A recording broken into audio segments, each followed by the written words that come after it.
ভালো করে তবলা বাজাইতে পারে না, তোর বউয়ের তবলাটা একটু ভালো করে বাজা। সম্প্রতি বারিশা হকের নামে অভিযোগ তুলে একটি সংবাদ সম্মেলন হয়। অভিযোগকারীর পক্ষ হয়ে কথা বলেন আলোচিত উদ্যোক্তা রুবায়েত ফাতিমা তনি। এবার বারিশা হক তনি ইস্যু যেন নতুন করে জ্বলতে শুরু করেছে। দুই পক্ষ থেকেই চলছে পাল্টাপাল্টি অভিযোগ, হচ্ছে হুমকি। কোন অবস্থায় আছে দুজন, কি হলো শেষ পর্যন্ত, জানবো বিস্তারিত। এর জামাই যে বলছিল না আমার জামাই নাকি ভালো করে তবলা বাজাইতে পারে না, তোর বউয়ের তবলাটা একটু ভালো করে বাজা, তোর বউয়ের তবলাটার একটু আটকা, বুঝছ নাই?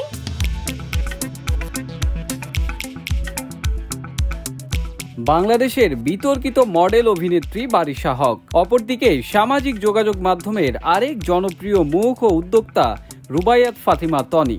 সম্প্রতি লোটেরো ব্র্যান্ডের পক্ষ হয়ে একটি সংবাদ সম্মেলনে কথা বলেন তনি। সংবাদ সম্মেলনে অভিযোগ তোলা হয় মডেল অভিনেত্রী বারিশা হকের নামে। অভিযোগ করা হয় লোটেরো ব্র্যান্ডের ফটো শুটে ব্যাঘাত ঘটান বারিশা হক এবং শুট কনসেপ্টও চুরি করেন তিনি। এ নিয়ে বারিশা হকের সঙ্গে কথা বলেও কোনো লাভ হয়নি লোটেরো ব্র্যান্ডের। শেষ পর্যন্ত বাধ্য হয়ে তারা সংবাদ সম্মেলন করে অভিযোগ করেন। এই ঘটনায় বারিশা হকের পাশাপাশি অভিযোগ তোলা হয় তার স্বামী সীমান্তর নামেও। এরপরেই ঘটে যায় নতুন এক ঘটনা। তনি সংবাদ সম্মেলন করার পর বারিশা হকের স্বামী সীমান্ত তার ফেসবুক প্রোফাইলে একটি স্ট্যাটাস দেন। সেখানে তিনি লেখেন, অন্যের জন্য যে কবর খুঁড়ে সে জানে না সে নিজের জন্যই কবর প্রস্তুত করছে। এখানেই শেষ হতে পারত ঘটনা, তবে নতুন করে আগুনে ঘি ঢেলে দেন বারিশা হক। তিনিও তার ভেরিফাইড ফেসবুক পেজে একটি স্ট্যাটাস দেন।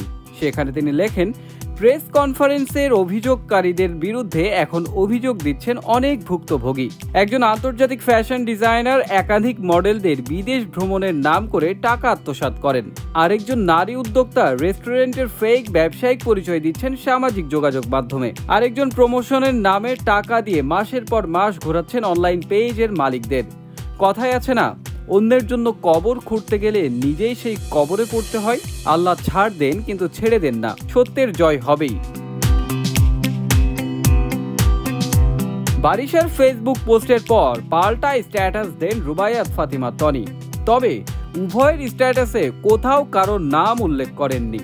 তনি লিখেন, সবার সাথে বাড়াবাড়ি করলেও তনির সঙ্গে বাড়াবাড়ি করতে নিষেধ করেন।